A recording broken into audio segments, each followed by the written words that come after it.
चातुर्वर्ण्यं मया सृष्टं गुणकर्मविभागशः तस्य कर्तारमपि मां विद्यकर्तारमव्ययम्।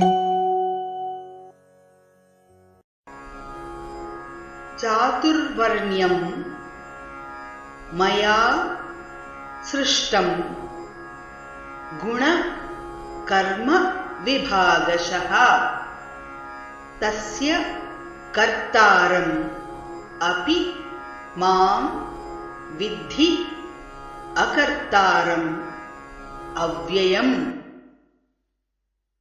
चातुर्वर्ण्यं मया सृष्टं चातुर्वर्ण्यं मया सृष्टं गुणकर्मविभागशः गुणकर्मविभागशः तस्य कर्तारमपि मां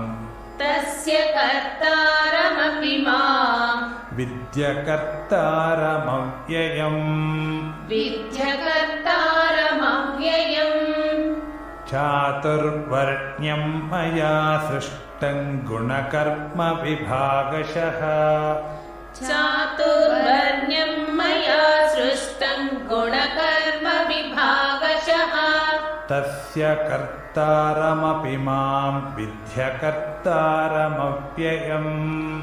तस्य कर्तारमपि मां विद्यकर्तारमव्ययम्।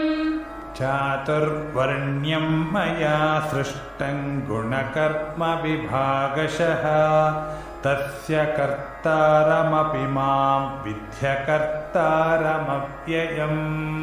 चातुर्वर्ण्यं मया